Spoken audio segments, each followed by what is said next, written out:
नाज़रीन, इस वक्त कोरोना की वबा पूरी दुनिया में अपने जोरों पर है और अजीब बात यह है कि अब से कुछ दिन पहले हम रोज खबरों के अंदर यह अनाउंस करते थे कि स्पेन में 700 अफराद मौत के मुंह में चले गए, 800 अफराद मौत के मुंह में चले गए, 900 अफराद मौत के मुंह में चले गए। लेकिन आज हैरत अंगेज बात यह है, बल्कि अच्छी बात यह है कि स्पेन में सिर्फ एक शख्स की कोरोना वायरस की वजह से हलाकत हुई है। इस वक्त वेस्टर्न यूरोप के अंदर कोरोना वायरस का जोर टूट रहा है, लेकिन पाकिस्तान में आज सबसे ज्यादा रिकॉर्ड 63 अमवात हुई हैं कोरोना की वजह से। और ऐसे भी गवर्नमेंट की जानिब से यह ऐलान किया जा रहा है कि वो एक ऐसा लॉकडाउन कर चुके हैं जो कि स्मार्ट लॉकडाउन है, जो है भी जो नहीं भी, जो कहने को लॉकडाउन के तमाम मकासद भी पूरे करता है, मगर दूसरी जानिब देखा जाए तो लॉकडाउन की वजह से जो फवायद हासिल किए मुल्कों ने कोरोना वायरस कर काबू पाने के लिए, उनमें से कोई फायदा भी हुकूमत पाकिस्तान, रियासत पाकिस्तान या पाकिस्तान की सूबाई हुकूमतें काबू पाते हुए नजर नहीं आई। ऐसे में मुख्तलिफ सेक्टर्स की जानिब से, मुख्तलिफ शोबों की जानिब से यह भी कहा गया कि SOPs पर अमल दरामद करते हुए उनके सेक्टर्स को खोला जाए ताकि लोग भूख से न मर जाएं। हम उनकी मुश्किलात का बहुत हद तक अंदाजा करते हैं, लेकिन शायद लफ्ज SOP को लोगों ने मजाक समझ लिया है। उन्हें यह लगता है कि वो SOP सिर्फ और सिर्फ पाकिस्तान में बिजनेस करने वालों को पता है, और पूरी दुनिया में जहां पर लॉकडाउन किया गया, जहां पर कर्फ्यू नाफिज किया गया, जहां पर ह्यूमन कांटेक्ट को लिमिटेड किया गया, उन्हें वो SOPs नहीं आते थे। इसी सारे मामले पर आज के प्रोग्राम हम बात करेंगे। इससे पहले कि मैं अपने गेस्ट का आपसे तारुफ करवाऊं, मैं चाहूंगा कि आपको दिखाऊं कि नसीम विक्की जो कि मारूफ कॉमेडियन है, उनका क्या कहना था। इतला मिली कि कल से आपने थिएटर नहीं करना, तो हमने एक भी आर्गुमेंट नहीं किया, हमने उसकी पासदारी की, हमने थिएटर बंद कर दिया। और उसके बाद किसी ने थिएटर का रुख नहीं किया। गवर्नमेंट ने किसी एक एक्टर को, किसी की मदद की, कम से कम स्टेज के किसी भी अदाकार की। सब किस तरह से बेचारे गुजारा कर रहे हैं, कौन इनके लिए कर रहा है, ये अल्लाह जानता है, ये स्टेज के लोग जानते हैं। पाकिस्तान में हर कारोबार खोल दिया गया, नहीं खुला तो थिएटर नहीं खुला, नहीं डिस्कस हुआ तो थिएटर नहीं हुआ। तो मतलब हम कौन हैं, हमें इस तरह क्यों इस नजर से देखा जा रहा है। नसीम विक्की का ये जो मुतालबा है मुआशी लिहाज से दुरुस्त है, लेकिन क्या जो दीगर तिब्बी मामलात हैं उनके ऊपर भी नसीम विक्की की नज़र है। इस पर बात करने के लिए हमारे साथ इस वक्त टेलीफोन लाइन पर नसीम साहब खुद भी मौजूद है। बहुत बहुत शुक्रिया नसीम साहब, आपने हमें वक्त दिया। मुझे ये बताइएगा कि जाहिर है कि गवर्नमेंट को शौक नहीं है कि वो आपके कारोबार को, आपकी इंडस्ट्री को नुकसान पहुंचाए। इस वक्त पाकिस्तान में प्राइवेट स्कूल्स भी बंद हैं, कॉलेजेस भी बंद हैं, यूनिवर्सिटीज़ भी बंद हैं, थीम पार्क्स भी बंद हैं, वाटर पार्क भी ज्यादातर बंद ही है। तो ऐसे में आपकी जानिब से यह मुतालबा करना थिएटर को खोला जाए, उसका क्या मतलब समझा जाए कि आप जो ऑडियंस बुलाएंगे उनके दरमियान जो बहुत कम फासला होता है, अगर ज्यादा फासला रखेंगे तो कम सीट्स ऑक्यूपाई होंगी, जिसका आपको कोई फायदा नहीं होगा। किस तरह आपने इसका सोल्यूशन सोचा नसीम साहब? पहली बात तो ये है कि सब सुनने वालों को मेरी तरफ से बहुत ज्यादा सलाम, और अल्लाह ताला पूरे पाकिस्तान को अपनी हिफ्ज़ व अमान में रखे। जहां जहां भी हमारे दोस्त, हमारे इंसानियत है, जहां जहां पर अल्लाह ताला इस बीमारी से सबको महफूज रखे। और दूसरी बात जो आपने कही है कि जी इस वक्त स्कूल बंद हैं और अपना साथ शादी हॉल भी बंद है, तो इसके बारे में मैं आपको अर्ज करता चलूं कि शादी हॉल जो है वो शादी का सीजन नहीं है, ठीक है, इसलिए शादी हॉल वैसे बंद है, क्योंकि रमजान में शादियों का आपको पता है कि कितना जोर होता है। और दूसरा, स्कूल जो है वैसे स्कूल में ईद की और रमजान की वजह से छुट्टियां थी, वो छुट्टियां चल रही थी। उसके अलावा अगर पाकिस्तान में अगर आप नजर दौड़ाएं तो सब्जी मंडी से लेकर के मतलब ब्यूटी पार्लर्स तक, मतलब यहाँ से आप सब जगह पे देख सकते हैं। अनारकली भी आप देख सकते हैं कि कितना रश है, SOPs की किस तरह से धज्जियां उड़ाई गई और किस तरह से अपना लोगों ने बाहर निकल के अपने अपना रिज़्क कमाने की कोशिश की। और मैं एक बात पहले भी मैंने अर्ज की है कि जब भूख दरवाजे से दाखिल होती है ना, तो तमाम फिरके जो होते हैं वो खिड़कियों से बाहर निकल जाते हैं, ठीक है। तो भूख का आपके पास कोई दूसरा हल नहीं होता, हर बंदा काम करना चाहता है। और फिर ये कि गवर्नमेंट ने ऐलान किया कि सब एक्टरों को, मैं अपनी बात नहीं कर रहा, मैं अल्हम्दुलिल्लाह मतलब गुजारा कर सकता हूँ, मेरे जैसे कितने एक्टर हैं जो गुजारा कर सकते हैं, इससे मतलब निपट सकते हैं, लड़ सकते हैं, अल्लाह पाक ने कोई ऐसा नवाजा हुआ है सबको। लेकिन कुछ तबका ऐसा है जिसकी तादाद हमसे बहुत ज्यादा है, जो थिएटर में 50 से 60 लोग एक थिएटर में काम करते हैं, जो डेली उजरत पर काम करते हैं, जिनके घर में रोजगार जो है वो रोज के रोज जाता है। वो भूख से मर रहे हैं, उन लोगों से बर्दाश्त नहीं हो रहा। जो छोटे एक्टर हैं जिन्होंने, मैंने कल उनको सबको बाहर निकल के डांटा भी, जिनमें शाहद खान है और अपना शकील चंद है और साथ उसके सरफराज विक्की है और ताहर अंजम है, मैंने उनको बाहर निकल के एक चीज पे डांटा। मैंने कहा, उन्होंने कहा कि जी अगर हमें इजाजत ना दी तो हम खुदकुशी कर लेंगे। तो मैंने उनको कहा कि भाई भूख से बंदा मर जाए तो शहादत मिलती है, ठीक है, तो भूख से अव्वल तो मरता कोई नहीं, कि अल्लाह ताला का वादा है कि भूखा बंदा कोई नहीं मरता। तो इसकी कोई और वजह हो सकती है मरने की। तो दूसरी बात, अगर आप इस तरह की बात करेंगे तो ये शिर्क हो जाता है, तो आप शिर्क ना करें, क्योंकि अल्लाह ताला के साथ हम नहीं लड़ सकते, मालिक के साथ हम इस तरह की बात नहीं कर सकते। उससे रहम ही मांगा जा सकता है, उससे करम ही मांगा जा सकता है। तो उन लोगों ने अंडरस्टैंड कर ली ये बात। फिर जहां पर पूरे पाकिस्तान में तमाम कारोबार को खोल दिया गया एसओपीज के साथ, हमने जो तजवीज दी थी, जो स्पेशली मैंने इनको कहा था, वो ये कहा था कि 5 बजे अगर आप मार्केट बंद करते हैं तो फिर अगर रात को 9 बजे थिएटर खुलता है तो 5 से 9 बजे तक का एक गैप आ जाता है ऑडियंस के बाहर निकलने का। फिर एक जगह पर जहां पर हम 400 बंदा रोजाना ऑक्युपाइड करते हैं ड्रामा देखने के लिए, हम वहां पर 200 बंदे को ड्रामा दिखाते हैं। हम एक सीट छोड़कर एक सीट पे बंदा बिठा देते हैं, हम सैनिटाइजर गेट लगा देते हैं, हम वॉक थ्रू अपना गेट लगा देते हैं जहां से सारे लोग जो है सैनिटाइज होकर आए। फिर हर बंदे के हाथों को सैनिटाइज किया जाएगा। नसीम साहब, आप जहां से बात कर रहे हैं, मुझे आपकी आवाज में छुपे हुए दर्द का, कर्ब का, दुख का पूरी तरह अंदाजा, और मुझे बहुत अपने आप से नफरत महसूस हो रही है कि मैं आपसे काउंटर आर्ग्यूमेंट भी क्यों कर रहा हूं। लेकिन मसला यह है कि इस वक्त पूरे पाकिस्तान को इस मूजी वबा का सामना है। आज पाकिस्तान में 63 अमवात हुई हैं नसीम भाई कोरोना वायरस की वजह से, और हम अगर पूरे जनूबी एशिया का जायजा लें तो हमें कहीं नजर नहीं आता कि थिएटर्स खुले हों, सिनेमास खुले हों। आखिर वो लोग की बात, जी आपकी बात मैं ये मान लेता हूँ, आपकी बात मैं बिल्कुल अप्रिशिएट करता हूँ, लेकिन इसके बारक से जो मैं आपके साथ अभी जो गिला करने लगा हूँ, जो शिकवा करने लगा हूँ, जो गवर्नमेंट के साथ है, उसका आप मुझे क्या बताएंगे, उसका आपके पास क्या जवाब होगा? जब से थिएटर बंद किया, पहले दिन इन्होंने कहा जी सिनेमा, शादी हॉल, रेस्टोरेंट बंद हो गए, थिएटर का इन्होंने नाम नहीं लिया, राइट। फिर उसके बाद हमने आके एक रिएक्ट किया कि भाई कम से कम बंद करने के लिए हमारा नाम तो लेना कि ये भी एक इंडस्ट्री है, ठीक है, गंदे हैं, बुरे हैं, जैसे भी हैं तो आपका हिस्सा। बिल्कुल, हर घर के अंदर बाथरूम होता कि नहीं होता, हर घर के दरवाजे के नसीम साहब ऐसी बात ना करें। आप लोग परफॉर्मिंग आर्ट्स का पिनिकल हैं, आप लोग तरबियत करते हैं, आप लोग तरबियत करते हैं तमाम आर्टिस्ट की, जो स्टेज होता है। मान लिया कुछ मुआशरे के ऐसे लोग भी हैं जो मतलब इसको रिएक्ट करते हैं, जो कुछ लोग फेसबुक के ऊपर कमेंट करते हैं। सर आप उनकी जानिब तवज्जो ना दें, आप बहुत अजीम लोग हैं, आप लोगों के चेहरों पर मुस्कुराहटें लाते हैं, आप कुछ ना बोलें, आपको देखकर लोग मुस्कुराने लगते हैं। ठीक है, अभी गवर्नमेंट ने किसी ने भी किसी के साथ कोई राब्ता नहीं किया, ठीक है, फिर इन्होंने कहा जी थिएटर बंद कर दिया। अब उसके बाद इतने एहतजाज हुए, इतना कुछ हुआ, किसी गवर्नमेंट के एक बंदे ने ये तक नहीं कहा कि भाई हमने नहीं खोलना, ये वबा फैली हुई है, आप प्लीज चुप कर जाए। इतना कह देना काफी था कि नहीं था? बिल्कुल था। इतना भी किसी ने नहीं कहा, इतनी भी। अच्छा नसीम साहब, आपकी वजीर इत्तलात जो कि वजीर सकाफत भी हैं पंजाब के, फयाजुल हसन चौहान, जिन्होंने बड़े फख्र से ऐलान किया था कि हमने आर्टिस्ट के अंदर कुछ, उन्होंने रकम का ऐलान किया था कि 20-20 हज़ार रुपए तकसीम किए, ऐसी कोई बात या ऐसी कोई रकम आपके साथी फनकारों तक पहुंची? सर बिल्कुल झूठी बात है, बिल्कुल झूठ पे मबनी बात है कि ये, मैं इतना भी अगर मुझे ये साबित कर दें कि मेरे किसी भी एक्टर जो गरीब जो मेरे थिएटर में काम कर रहा है या मेरे इर्द गिर्द थिएटर के काम कर रहा है, इन्होंने उनके सामने खड़े होकर पैसे गिने भी हों, देने तो बहुत दूर की बात है। तो आपकी फनकारों की जो बहबूद के लिए किसी किस्म की कोई फहरिस्त बनाई गई हो, आप लोगों से कोई राय मांगी गई हो, कोई इजलास के लिए आपको बुलाया गया हो, किसी किस्म का गवर्नमेंट की जानिब से आप लोगों को बिल्कुल बेयारो मददगार छोड़ दिया गया?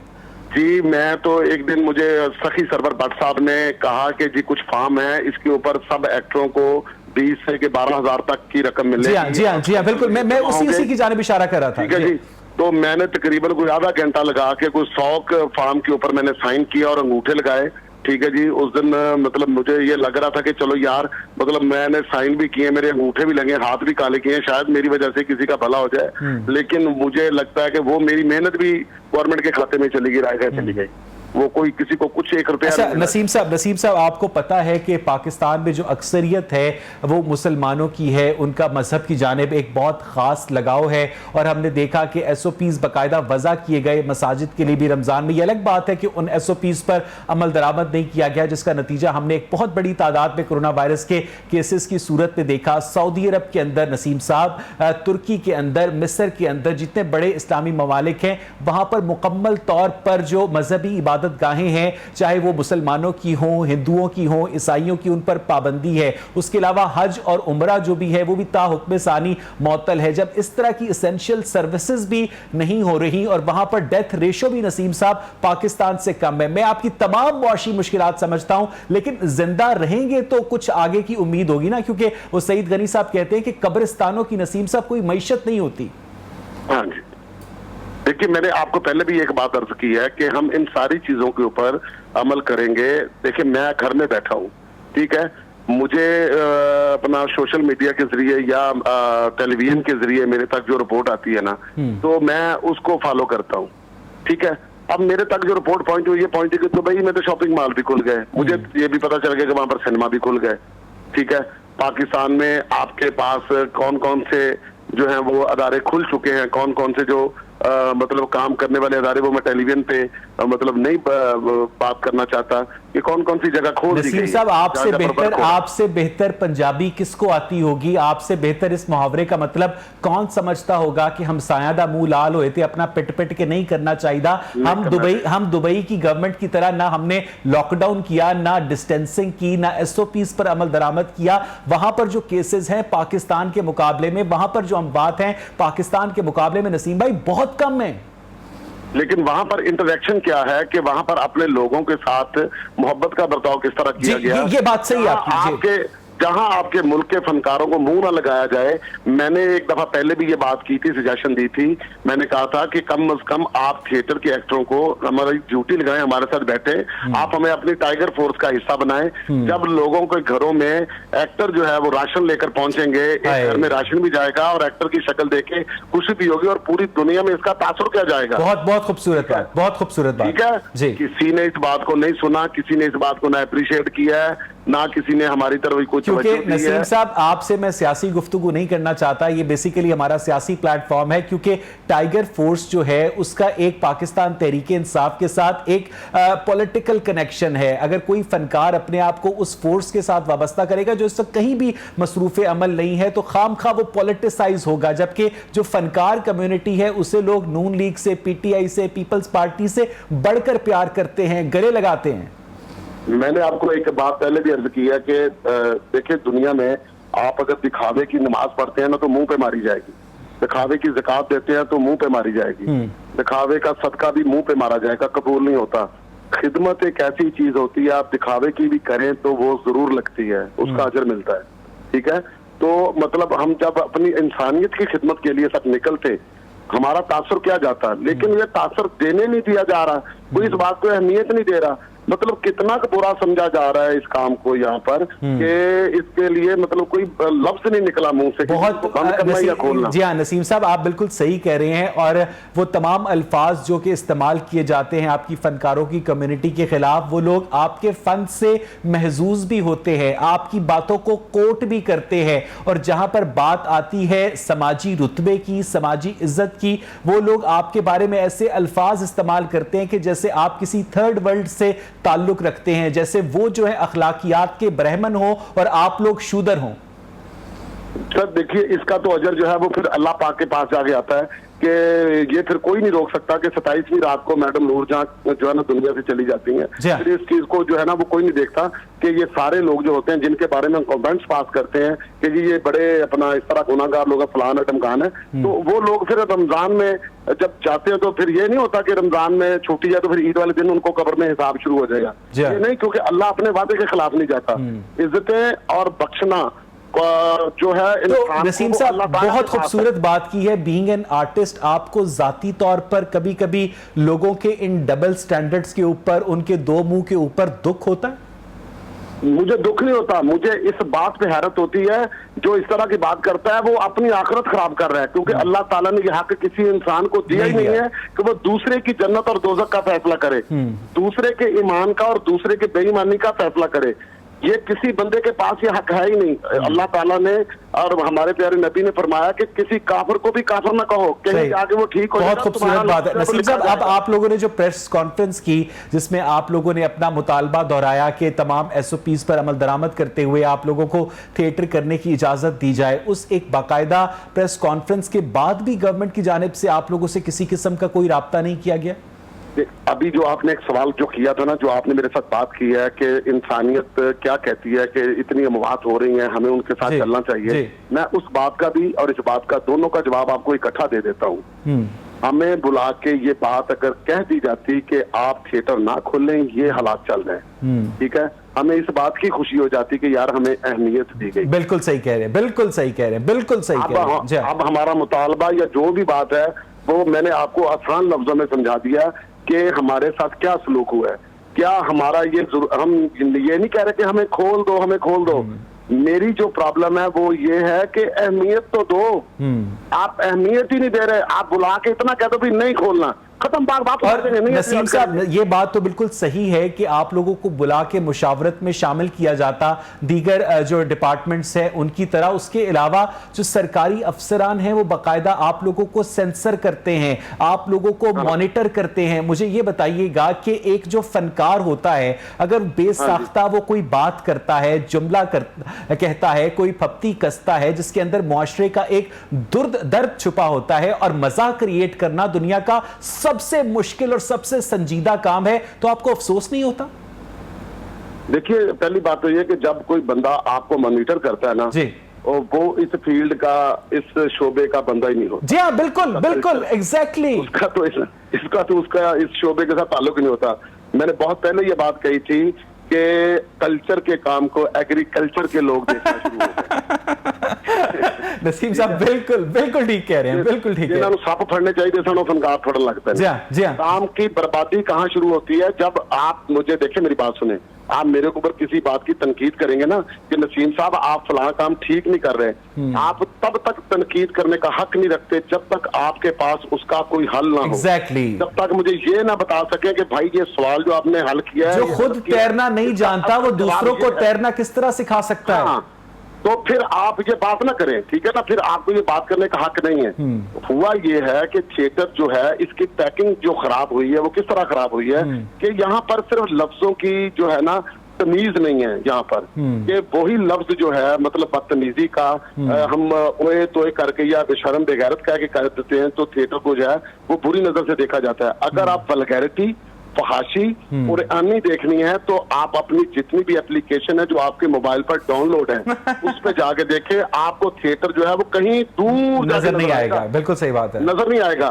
फिर आप जिसकी बात करते हो, जिस फैमिलियों की बात करते हो कि जी फैमिलियां नहीं आती, फैमिली नहीं आती, वो फैमिलियां तो हमारे पास आती हैं। जो फैमिलियां शोर करती हैं, फिर वो फैमिलियां जरा देख लें कि आपके टिकटॉक के ऊपर क्या हो रहा है, आपके फेसबुक के ऊपर क्या हो रहा है। नसीम साहब मुझे मेरी बड़ी खुशकिस्मती है कि आज आप मेरे साथ हैं, बल्कि मैं अपनी प्रोड्यूसर से भी कहूंगा कि आपका टाइम थोड़ा सा एक्सटेंड किया जाए। कोरोना वायरस के हवाले से जो पॉजिटिव एटीट्यूड आपने दिखाया है, हम आपको सलाम पेश करते हैं। जो थिएटर होता है वो किसी भी फन के लिए, खासतौर पर अदाकारी के लिए, एक नर्सरी की हैसियत रखता है। आवाज का उतार चढ़ाव क्या होना चाहिए, चेहरे के तासुरात क्या होने चाहिए, अगर आप स्क्रिप्ट भूल जाए तब क्या करें, और लोगों की जो लाइव ऑडियंस इंटरेक्शन है वो किस तरह हैंडल करें। जो फनकार इस थिएटर के सीन को मिस करता है वो क्या फिल्म में, टीवी में अच्छा परफॉर्म कर सकता है? नसीम साहब जी, जो तो फनकार पॉजिटिव होता है ना जी, शेक्सपियर अपनी किताब के पहले पेज पे लिखते हैं, अच्छा इंसान अच्छा एक्टर हो सकता है, जो अच्छा इंसान नहीं है वो अच्छा एक्टर भी नहीं हो सकता।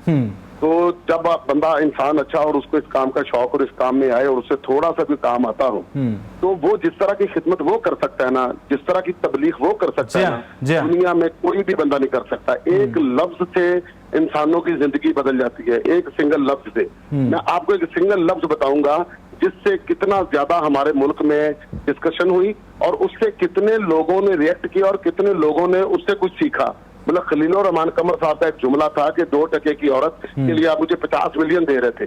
अब 2% की औरत उन्होंने औरतों को नहीं कहा, उस सोच को कहा है, उस औरत की सोच को कहा है जो अपने घर बने बनाए को, इज्जत वाली इज्जत जिंदगी को छोड़ के एक लेविश जिंदगी में जाने के लिए चंद दिनों की अय्याशी के लिए कहीं जा रही है।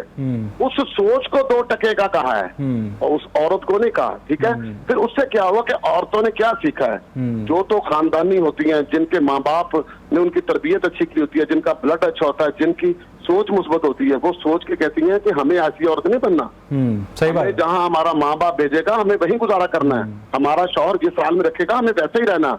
खलीलुर रहमान कमर साहब ने उस बात पे जोर दिया था कि तबलीग करने का मतलब ये होता है कि आप किस तरह से बंदे को अपना निशाना कर रहे हैं, कि क्या सिखाना क्या चाह रहे हैं। अच्छा नसीम साहब, जब से आप लोगों की मॉनिटरिंग शुरू हुई, मैं दुआ करता हूं कि कोविड-19 की वजह से जो थिएटर को नुकसान पहुंचा है वो जल्द अज जल्द पूरा हो, और जब जैसे भी ये थिएटर ओपन होंगे तो खास तौर पर गवर्नमेंट के ऊपर आप लोग डायरेक्टली तनकीद नहीं कर सकते। गवर्नमेंट के जो इदारे हैं अब बुरा मान जाते हैं, उसके अलावा आपके ऊपर फाहिशगोई का इल्जाम भी आयद कर दिया जाता है। तो नसीम साहब, आप लोगों का जो काम करने का स्कोप है, जो स्केल है, वो बड़ा महदूद हो गया है। सांस आता है आप लोगों को? नहीं जी, कहाँ सांस आता है। यहाँ पर अपना जितनी तरक्की होती जा रही उतना ही ये अपना शोबा जो है कमजोर होता जा रहा है। वो असल में जो नफरत वाली आंख है ना जी, जैसे आदमी के पास किसी के पास थोड़ी इज्जत ज्यादा आ जाए, वो उसकी इज्जत आने का मतलब वो समझ लेता है कि दूसरे के पास खत्म हो गई है। जी, बहुत खूबसूरत बात, बहुत खूबसूरत बात। हाँ, वो जैसे जैसे आपको अकल आती जाती है, आप ये नहीं समझते कि मुझे अकल आ गई, आप ये समझते कि दूसरा बेअकल हो गया। तो जब तक हम इस तरह की ये अपना नहीं ना वरना नफरत वाला आंख नहीं उठाएंगे, होता क्या है कि किसी भी कंध को साफ करने के लिए उस गटर के अंदर उतरना पड़ता है। बाहर खड़े होकर कमेंट्री जितनी मर्जी करते हैं। नसीम साहब, अगर गवर्नमेंट की जानिब से यही सर्द मोहरी का रवैया रहता है, गवर्नमेंट आपको मुशावरत में शामिल नहीं करती, तो क्या जिस तरह ताजरों ने ऐलान किया था कि गवर्नमेंट आए ना आए हम दुकानें खोल देंगे, आप लोग भी थिएटर खोल देंगे? नहीं नहीं नहीं, हम ऐसा बिल्कुल नहीं करेंगे। हम कोई भी ऐसा काम नहीं करेंगे जिसमें वायलेशन हो, क्योंकि एक्टर जो है ये क्रिएटिव लोग होते हैं। ठीक है, कुछ लोग जज्बाती होकर इस तरह का फिक्रा कह देते हैं, लेकिन कुछ चीजें हमारे हाथ में भी होती हैं। अल्लाह ने मुझे मतलब इतनी इज्जत दी हुई है, मतलब इतना मेरे हाथ में मेरी जो है सारी कमांड जो है थिएटर की वो है कि अगर मैं इनको कहूँ कि ये मेरी बात मानते भी, मेरी बात सुनते भी हैं। और नसीम साहब, वो जो आपने फॉर्म के ऊपर कैलकुलेशन की थी, मुझे ये बताइएगा कि सिर्फ लाहौर शहर में थिएटर से वाबस्ता अराउंड कितने लोग होंगे जिन्हें इस वक्त फौरी माली इमदाद की जरूरत है मौजूदा हालात? कम से कम एक थिएटर में 50 लोग हैं, एक थिएटर के अंदर कम से कम 50 से 60 लोग होते हैं। ठीक है। और लाहौर के अंदर, सिर्फ लाहौर के अंदर 15 से 20 थिएटर हैं। 15 के करीब तो थिएटर हैं जी। तो इसका मतलब है कम से कम 1300-1400 लोगों को इस वक्त बाद में, इसी तरह शेखुपुरा में है, इसी तरह गुजरांवाला में है, इसी तरह गुजरात में, इसी तरह हर शहर में, मतलब पूरे पाकिस्तान में जहां जहां आप चले जाएंगे थिएटर ऐसे ही है। रावलपिंडी में आप जाके देखें कि क्या फनकारों का क्या हाल है। अच्छा नसीम साहब, पिछले दिनों सोशल मीडिया पर एक पोस्ट मेरी नजर से गुजरी। न्यूयॉर्क शहर के अंदर एक ड्राइव थ्रू सिनेमा का और एक ड्राइव थ्रू थिएटर का एहतमाम किया गया, जिसमें जो फनकार थे दूर परफॉर्म कर रहे थे, और एक बड़ी सी जगह थी जिसमें लोग गाड़ियों में बैठकर उनकी लाइव परफॉर्मेंस से महजूज हो रहे थे। नसीम साहब, इस तरह का कोई आइडिया एप्लीकेबल हो सकता है?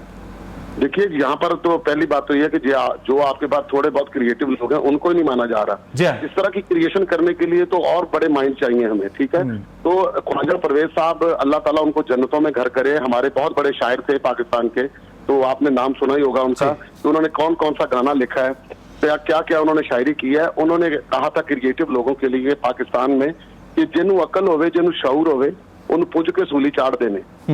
जिन्हों अकल होवे, जिन्हों शऊर होवे, उन पुज के सूली चाड़ देने।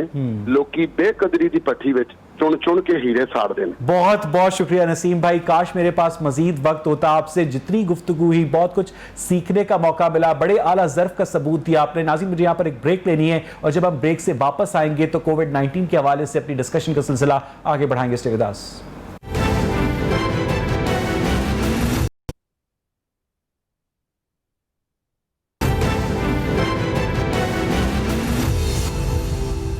वेलकम बैक नाज़रीन। ब्रेक से पहले हम बात कर रहे थे कोविड-19 के थिएटर के ऊपर असरात पे, और कोविड-19 के जो तिब्बी असरात है इस वक्त पाकिस्तान के अंदर मजीद गहरे होने शुरू हो गए हैं। चीन में याद रहे टोटल जो अफराद इन्फेक्ट हुए थे कोरोना वायरस से वो 84,000 के करीब हुए थे, और पाकिस्तान में ये फिगर 64,000 पे पहुंच चुका है। पाकिस्तान में जो अमवात है वो 1300 को अबूर कर चुकी है। सिर्फ आज पाकिस्तान में 64 अमवात हुई हैं, और ऐसे में चाहिए तो ये था कि एसओपीज का ख्याल रखा जाता, सोशल डिस्टेंसिंग का ख्याल रखा जाता। अब खबर ये भी आ रही है कराची से कि वहां पर वेंटिलेटर्स खत्म हो चुके हैं, कोविड-19 के जो वार्ड्स हैं भर चुके हैं। हुकूमत के ये दावे कि वेंटिलेटर्स कम नहीं पड़ेंगे, एनडीएमए के ये दावे कि हमने तमाम तर इंतजामात मुकम्मल किए हैं, टिड्डी दल पर काबू पाने के दावों की तरह बिल्कुल गलत साबित हुए हैं। इसी सारी सूरत हाल पर बात करने के लिए मेरे साथ मौजूद है डॉक्टर ताहिर राशिद, जो कि माहिर अमराज नाक कान गला है, ENT स्पेशलिस्ट है। डॉक्टर साहब बहुत बहुत शुक्रिया आपके वक्त के लिए। ये बताइएगा कि आपने बहुत सारे पेशेंट्स देखे भी होंगे, उसके अलावा लोगों से भी बात की होगी, लोगों की साइंटिफिक अंडरस्टैंडिंग नहीं है या उन्हें मौत से डर नहीं लगता? जी थैंक यू वेरी मच, आपने मुझे लाइन पे लिया। पहली बात ये है कि दो एस्पेक्ट्स हैं। पहला तो ये है कि व्हाट इज अ साइंस, और दूसरा ये है कि आपकी इकोनॉमिक पोजीशन क्या है। अगर साइंस पे जाएं तो लोगों को नहीं, बिल्कुल नहीं मालूम। लोग तो अभी भी कह रहे हैं ये 5G and 4G and this and that, लेकिन ये एक साइंस है, और ये अल्लाह ताला की तरफ से जरासीम भी, जिस तरह हम लोग हैं इसी तरह जरासीम भी अल्लाह ताला के पैदा करते हैं, ये आते रहते हैं।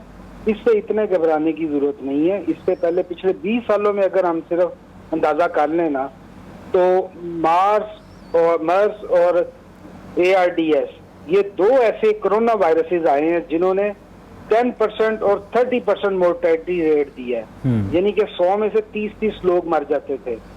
ये जो कोविड-19 आया है ये तो लेस देन 1% है इसका मोर्टेलिटी रेट। लेकिन डॉक्टर साहब, जब ये जो बकिया वायरसेस जिनका आप नाम ले रहे हैं कोरोना फैमिली के, ये इन्होंने जब इन्वेड किया था तब इतना ज्यादा दुनिया में पैनिक नहीं फैला था, और ना ही ये पैंडेमिक बने थे। जी this is a difference. SARS जो था वो पैंडेमिक था, 29 कंट्रीज में आया था। नहीं फिर भी ये है कि डॉक्टर साहब कहाँ 186 ममालिक, कहाँ 29 ममालिक? जी मोर देन 200 ममालिक में अब है। लेकिन इसका ये है कि इसकी जो ट्रांसमिशन है फ्रॉम 1% टू अनदर पर्सन, ये बहुत तेज है, जिसकी वजह से हमारा जो बेसिक कंसेप्ट है कि हम एक वक्त में सारे शहर को इन्फेक्ट ना कर लें, उसके लिए सारी मेजर्स हो रही हैं, जिसके अंदर हम SMS यूज करते हैं, use the soap for hand washing, mask और सैनिटाइजर्स का इस्तेमाल, ताकि ये प्रोलॉन्ग हो जाए। जो 6 महीने में या 4 महीने में आपने पूरे लाहौर शहर को अगर इन्फेक्ट करना है तो इसको हम 1.5-2 साल में इन्फेक्ट करें। अगर ये with in a short period of time ये सारे लोग इन्फेक्ट हो गए, तो जिस तरह आप कराची में आप सुन रहे हैं कि वेंटिलेटर्स खत्म हो गए, ये हर जगह पे खत्म हो जाएंगे। ये अमेरिका में भी खत्म हो गए थे। इसलिए सोशल डिस्टेंसिंग और ये हैंड वॉशिंग ये बहुत जरूरी है। लेकिन जो सोशल डिस्टेंसिंग डिमांड की जाती है डॉक्टर साहब, वो प्रैक्टिकली इम्पॉसिबल लगती है। हम एक इंटरकनेक्टेड वर्ल्ड में रहते हैं। जिन ममालिक में 28,000 30,000 अमवात हो गई हैं, फ्रांस में, जर्मनी में, स्पेन में, वहां भी अब लोग जो हैं वो वापस नॉर्मल लाइफ तक आने के लिए रेस्टोरेंट्स खोल रहे हैं, उन्होंने पार्क्स खोल दिए हैं, उस तमाम तर डेथ रेशियो के बावजूद। डॉक्टर साहब जी अब ये दूसरा एस्पेक्ट आ गया है कि जब हम इसको टाइट रखते हैं सोशल डिस्टेंसिंग को, या हम लॉकडाउन करते हैं, तो उसके आपको इकोनॉमिकल इम्पैक्ट्स आने शुरू हो जाते हैं, जिसकी वजह से लोगों में साइकोलॉजिकल प्रॉब्लम्स आनी शुरू हो जाती हैं। जब लोग दिमाग से ज्यादा सोचते हैं, उनके अंदर केमिकल्स पैदा होते हैं जो उनके अंदर नेगेटिविटी पैदा करते हैं। जब इंसान के अंदर नेगेटिविटी आ जाए तो जिसको कोरोना नहीं भी है वो भी बीमार होना शुरू हो जाता है। ये नेगेटिव जो हमने खत्म करनी है ना, ये हमने डरा के नहीं करनी, ये हमने उनको समझा के करनी है कि भाई इससे इतना डरने की जरूरत नहीं है, this is a part of our life, ये हमारे साथ अब रहना है इसमें। जिस तरह पहले हेपेटाइटिस C हमारे साथ है जिसकी वैक्सीन आज तक नहीं तैयार कर सके, एड्स हमारे साथ है जिसकी हम वैक्सीन नहीं तैयार कर सके, तो इसने लेकिन डॉक्टर साहब वो उस तरह से कंटेजियस तो नहीं है जिस तरह से ये वाला कोरोना वायरस है। जी दैट्स वाई के यही वजह है कि जिसके लिए हम सोशल डिस्टेंसिंग का ज्यादा प्रचार कर रहे हैं। क्यों? इसकी ट्रांसमिसिबिलिटी ज्यादा है। एक पर्सन से दूसरे पर्सन, यानी कि एक पर्सन अगर महफिल में बैठा है वो 50 को इन्फेक्ट कर सकता है, जबकि सार्स वाला 5-6 को करता था। एड्स वाला तो उसका ट्रांसमिशन ही डिफरेंट है ना। इसमें सिर्फ ये है कि क्लोज कांटेक्ट और डायरेक्ट इंसेमिनेशन। मसलन अगर मैं पॉजिटिव हूं ना, अगर मैंने मास्क पहना हुआ है तो मेरे इर्द गिर्द 10 लोग हैं तो 5% चांस है कि मैं किसी को इन्फेक्ट कर दूंगा। लेकिन अगर मैं पॉजिटिव हूं, मैंने मास्क नहीं पहना हुआ, मेरे इर्द गिर्द 10 बंदे हैं तो ज्यादा चांसेस है मैं 9 को इन्फेक्ट कर दूंगा। तो बेसिक चीज हमें नहीं पता। We are suspecting everybody. और यहाँ तो डॉक्टर साहब किसी को अगर कह दिया जाए कि भाई मास्क पहन लो तो वो ऐसे माइंड करता है जैसे आपने उससे रिश्ता मांग लिया हो। जी, अब अगर ये 5% और 90% का हम उसे रेशो बता दें तो मेरा ख्याल है कि लोग पहनना शुरू हो जाएंगे। अब ये रेस्टोरेंट भी खोल रहे हैं, हाँ अगर सोशल डिस्टेंसिंग है, लेकिन वहां पे तो मास्क के बगैर ही खाना है ना, वो डेंजरस है। बाकी आप शॉपिंग मॉल ये वो वहां पे डिस्टेंसिंग, घर में भी तो हम डिस्टेंसिंग करते हैं ना। एक घर में 10 लोग हैं तो हम उनसे भी डिस्टेंसिंग करते हैं। तो मतलब ये है कि डिस्टेंसिंग जो है ना ये जरूरी है। और डॉक्टर साहब पाकिस्तान का सोशल फैब्रिक भी ऐसा है कि ज्यादातर लोग जो हैं वो अलहदा रहना अफोर्ड नहीं कर सकते, जॉइंट फैमिली सिस्टम का हिस्सा होते हैं और उस जॉइंट फैमिली सिस्टम में एक एक जो कमरा है वो 4-4 लोग शेयर कर रहे होते हैं। ऐसे में ये जो सोशल डिस्टेंसिंग है इसके ऊपर तो लोग बात करना तो दूर की बात है, उसके ऊपर सोचना भी गवारा नहीं करते। नहीं, सोशल डिस्टेंसिंग ये नहीं है कि आपने 10-10 मीटर दूर रहना है, 1 से 2 मीटर इज एनफ। लेकिन उसमें यह है कि चूंकि अब हम सस्पेक्ट कर रहे हैं कि everybody is corona patient unless proved otherwise. इतना फैल चुका है ये, ठीक है। पिछले कुछ दिनों में बहुत ज्यादा फैल गया। पाकिस्तान की मैक्सिमम रेशो आ गई है जिसके अंदर 57 डेथ विद इन 24 आवर्स। 63 हो गई आज 63 हो गए। लेकिन अभी हम अब ऑन द राइज है। दुनिया ने जिन्होंने ये डिस्टेंसिंग खोली है या उन्होंने लॉकडाउन खोला है वो डाउनवर्ड ट्रेंड्स है, उनमें भी दोबारा आ सकता है, ऐसी कोई बात नहीं है। एक नया वायरस है जिसके बारे में अभी किसी को कुछ पता नहीं। हम इसकी अभी रिसर्च में है, इसके ऊपर हम अपने टोटके इस्तेमाल कर रहे हैं। अभी ये with in 6 months to 1 year लगेगा जिसमें हमें इसके बारे में पता चलेगा। और दूसरी बात ये है कि जब हमें पता चलना शुरू करता है, जिस तरह क्लोरोक्वीन हमने का इस्तेमाल करें, अब हम कह रहे हैं क्लोरोक्वीन की वजह से ज्यादा डेथ हुई है, तो 6 महीने या 4 महीने के बाद ये अपना जीनोम चेंज कर देता है, इसके अंदर जेनेटिक म्यूटेशन आ रही है। इस टाइम 4 टाइप के वायरसेस आ चुके हैं। अगर हम एक ही वैक्सीन बनाते हैं तो वो जीनोम चेंज हो जाता है तो वो वैक्सीन गायब हो जाती है। इसी वजह से आज तक हेपेटाइटिस सी की वैक्सीन नहीं बन सकी। तो इसके लिए अब हमें सिर्फ ये डरना है कि एकदम पूरा शहर अगर इन्फेक्ट हो जाए तो हम उसको कहाँ कैटर करेंगे। हम इसको slow down, basic policy slow down the process, इसको आहिस्ता आहिस्ता। तो डॉक्टर साहब हुकूमती इक़दामात से आप मुतमईन हैं? जी अल्लाह का शुक्र है, हुकूमती इक़दामात ठीक जा रहे हैं। ठीक है, जितने इनके रिसोर्सेज है उसके मुताबिक बहुत अच्छा जा रहा है। उसमें मैं ये भी बताता हूँ, सिर्फ अगर आप जनरल हॉस्पिटल की मैं बात करूँ जहाँ पे मैं हूँ, 52 हेल्थ केयर वर्कर्स इस टाइम कोरोना पॉजिटिव हैं। हम कोशिश कर रहे हैं कि हम, कौन चाहता है कि उसको कोरोना हो, बट प्रॉब्लम इज दैट कि ये इतना फैल चुका है कि आप उसको अवॉइड करना मुश्किल है। मुश्किल है, लेकिन हम इसको मजीद अवॉइड करके इसको डिले कर सकते हैं। जितना डिले करते जाएंगे उसमें हो सकता है कि वायरस की म्यूटेशन मजीद हो जाए और वो कमजोर हो जाए, और मीनवाइल हमारी immune system Aahista Aahista develop होना शुरू हो जाए। और एक बंदा जो डॉक्टर साहब एक दफा जो इम्यूनिटी डेवलप कर ले, एंटीबॉडीज डेवलप कर ले, जो कोरोना से रिकवर हो जाए, उसको दोबारा भी हो सकता है? जी, ऐसे केसेस मैंने देखे हैं जिसके अंदर 1 महीना पहले मेरे दो डॉक्टर्स की ही बात करूंगा, उनका पॉजिटिव आया, फिर उनका नेगेटिव 2 टेस्ट आए। आज वो मेरे पास आए हुए थे, कहते जी हमें सिम्टम कोई नहीं है, हल्का सा बॉडी एक हुआ था, मैंने टेस्ट कराया, अगेन पॉजिटिव है। False positive and false negative 30% ratio है। लेकिन अब हमने नया एक बना लिया इसका प्रोटोकॉल कि चाहे पॉजिटिव है चाहे नेगेटिव है, इफ द पेशेंट के अंदर सिम्टम्स आ गई हैं तो हम उसको कोरोना समझ के ही ट्रीट कर रहे हैं। तो अल्लाह का शुक्र है कि इसके अंदर पाकिस्तान के अंदर ये जो डेथ रेशो है ये बहुत कम तो है। पाकिस्तान में जो कोरोना की टेस्टिंग किट्स हैं उनकी क्वालिटी भी कॉम्प्रोमाइज है डॉक्टर साहब? जी, क्वालिटी कंप्रोमाइज तो मैं नहीं कह सकता, ये पूरी दुनिया में क्वालिटी यही है जिसके अंदर 30% फॉल्स पॉजिटिव और फॉल्स। बहुत बहुत शुक्रिया डॉक्टर ताहिर राशिद, बहुत तफसील से उन्होंने बताया कि किस तरह से हमें सोशल डिस्टेंसिंग के ऊपर अमल करना चाहिए ताकि बहुत ज़्यादा वक्त लगे इस वायरस को कि वो पूरी आबादी को इन्फेक्ट करे और उस अरसे में हम herd immunity, personal immunity develop करें और उसकी वैक्सीन बन सके। मुझे यहाँ पर एक ब्रेक लेनी है, स्टे विद अस।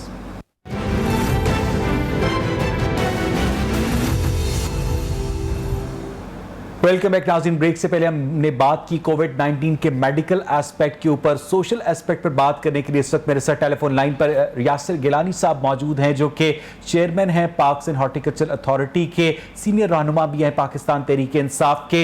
यासिर साहब, ये बताइएगा कि कब तक PHA का इरादा है कि खासतौर पर वॉक के लिए ट्रैक्स खोल दिए जाएं?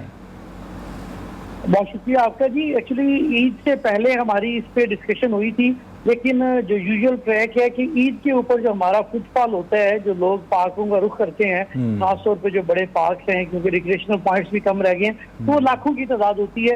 तो इस वजह से उस चीज को मद्देनजर रखते हुए ईद के ऊपर तो पार्क्स नहीं खोले गए।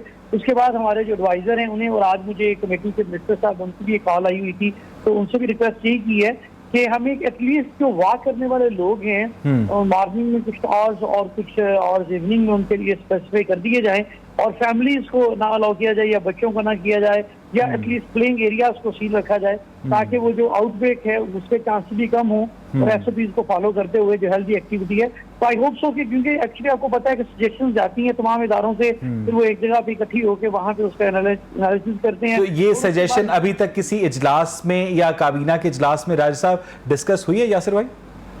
मेरे नॉलेज में ये नहीं है, लेकिन मैं ईद से पहले जो हमारे एडवाइजर हैं, जो खासतौर पे हॉर्टिकल्चर के आसिफ महमूद साहब, उनसे मेरी तफसीली बात हुई थी, उनको कन्वे कर दिया गया था।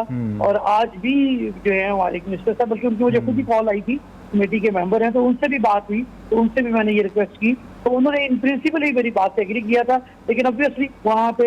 अच्छा यासिर साहब, आपके शायद इल्म में हो या ना हो, एक हमारा बड़ा मौजज़ अंग्रेजी अखबार है, उसमें बड़ी अच्छी सजेशन आई है एक आर्टिकल में पार्क्स एंड हॉर्टिकल्चर अथॉरिटी के लिए। हर साल जो आप खास तौर पर मौसम बहार में फूलों की ज़ेबाइश का एहतमाम करते हैं, आप लोगों ने जिलानी पार्क के अंदर जो आई लव लाहौर का स्लोगन बनाया है, आप लोग अपने इंफ्रास्ट्रक्चर को, जो कि एक अरसे से टूट फूट का शिकार था, इन छुट्टियों के अयाम में बेहतर बनाने की जानिब कोई काम कर रहे हैं? जी, इस तरह से हुआ है कि इन छुट्टियों के अयाम में जो बुनियादी तौर पे हमारे 3 थे पोर्टफोलियो थे, जिसमें ग्रीनरी सबसे पहले है और बाकी चीजें हैं। तो हमारा सबसे प्राइम फोकस ये था कि हम अपने जो ग्रीनरी है उसका इम्पैक्ट जो है वो पॉलिसी शिफ्ट करें अपने इंडिजिनस और देसी दरख्तों की तरफ, क्योंकि हमारी आबोहवा के मुवाफिक हैं। बाहर से आए हुए दरख्त वो मुरझा भी जाते हैं, ना उनका फैलाव इतना बड़ा होता है और ना ही वो ऑक्सीजन इतने बड़े लेवल पे मुहैया करते हैं। तो वो हमने पिछले जो 5 सालों में लगे थे, अगर 1,26,000 थे, तो मैं आपको ये बताता चलूं कि हमारे एक सीजन में, हर साल में 2 सीजन होते हैं, मानसून और बहार का, तो हमने हर 5 साल से ज्यादा पौधे लगाए हैं। अच्छा, ये तो यासिर साहब दरख्तों की बात हो गई ना, उसके अलावा जो बाउंड्री वॉल्स हैं टूट फूट का शिकार हैं, झूले कहीं पर खराब हैं। जी, मैं वो ही बताने लगा था कि प्रायोरिटाइज चीजों को करना होता है, तो पहली प्रायोरिटी तो हमारी ये थी, उस पर हमने काफी काम किया है। जो दूसरी चीज है जिसके ऊपर आप कह रहे हैं कि जो हमारी रिपेयर एंड मेंटेनेंस है, सच्ची बात यह है कि हमें अच्छे खासे जो है फाइनेंशियल क्रंच का सामना है, और इस रिसेंट जो एक सिनेरियो हुआ, आपको पता है कि इसका जो है बैकलैश सबसे बड़ा तो इकोनॉमी के ऊपर है। जहाँ फाइनेंशियल क्रंच कैसे? क्योंकि आप लोगों के ज्यादातर पार्क्स तो फ्री थे ना? पार्क तो फ्री थे, पूरी दुनिया में पार्क के ऊपर टिकट्स लगी होती हैं कि लोग आते हैं तो पैसे लेते हैं, हमारे तो पार्क पहले भी। जी, तो फिर फाइनेंशियल क्रंच कैसे आया? ये फाइनेंशियल क्रंच ऑलरेडी था कि जो हमारे पास जो हमें फंड्स मिल रहे थे और जो हमारे कलेक्शन होती है हमारे पास, वो हम करते हैं मार्केटिंग से, और ये पिछले 2 महीने में आपको पता है कि कोई बिजनेस नहीं था, कोई मार्केटिंग के एंगल से कोई कलेक्शन नहीं हो सकी, कोई आउटडोर एडवर्टीजमेंट नहीं थी, तो वो कलेक्शन ना होने की वजह से हमारे पास एक अच्छा खासा जो है वो कमी आई है फंड की वजह से, क्योंकि जब बिजनेस ही नहीं होगा, मार्केटिंग ही नहीं होगी, तो फिर किस चीज की कलेक्शन होगी। तो वो प्रॉब्लम जो हमें सपोर्टिंग एलिमेंट था उसकी वजह से हमें काफी ज्यादा प्रॉब्लम आया। लेकिन एनी हो, इवन देन हमने ये किया था, प्रायोरिटाइज किया था कि जो जो चीजें नेसेसिटी की तरफ है, जहाँ पे जरूरी चीजें हैं, उनको हम कर रहे हैं। जैसे अच्छा, एक आखिरी सवाल यासिर साहब, कि आप लोगों के जो PHA के दफातर हैं वहाँ पे काफी प्रॉब्लम है, उनको हम फोकस कर रहे हैं कि वो अपने पानी के सिस्टम को ठीक करें। आपने अपने मुलाजमीन के लिए SOPs पर अमल दरामद यकीनी बनाया है? जी बिल्कुल, हमने शुरू में ही जब आया हमने उसके नोटिफिकेशन भी किया और प्रैक्टिकली भी किया। हमने 50 साल से ऊपर के जो मुलाजमीन थे हमने उनको पहले उसमें एग्जेम्प्ट किया कि आप ना भी आना चाहें तो इशू नहीं है। फिर हमने जो दूर के जो मुलाजमीन थे जिन्हें क्योंकि लॉकडाउन में ट्रैवलिंग का भी इशू था उनको भी हमने किया। हमने बहुत हद तक जो अपने डेली पे थे जो हमारे एम्प्लॉइज थे उनके हवाले से भी तो हमने वो उनको एसओपीज जो चीजें हम मुहैया कर सकते थे वो मुहैया। अच्छा, एक छोटी सी बात यासिर साहब, बिल्कुल पर्सनल ऑब्जर्वेशन है, हो सकता है मैं गलत हूं। एक दिन बारिश होती है लाहौर में, अगले दिन पीएचए वाले जो होते हैं खासतौर पर जो ग्रीन बेल्ट्स हैं उन्हें पानी दिया जा रहा होता है, ये मिसमैनेजमेंट नहीं है? नहीं, एक्चुअली देखिए इसमें होता यूँ है कि हमारे जो सिस्टम है जो फ्यूल की एलोकेशन होती है अब तो हम इस एतबार से भी देख रहे होते हैं कि अगर क्योंकि गाड़ियां पानी लगाती हैं अगर वो बारिश हो रही है तो हम उन दिनों के एतबार से वो उनकी एलोकेशन कम कर देते हैं। और जो नॉर्मल डेज हैं क्योंकि रिसेंटली ये वाले जो महीने हैं quite humid, hot and humid है, तो इसमें तो यूं होता है कि अगर आप बहुत बहुत शुक्रिया, मेरा वक्त खत्म हो गया यासिर साहब हमें ज्वाइन करने के लिए। नाज़रीन, उम्मीद की जानी चाहिए कि पाकिस्तान के तमाम इदारे खा वो सरकारी हों या निजी हों कोरोना के हवाले से जिम्मेदारी का मुजाहरा करते हुए अपने मुलाजमीन के लिए जो आजकल भी दफातर आ रहे हैं SOPs पर अमल दरामद करवाएंगे। प्रोग्राम देखने के लिए शुक्रिया।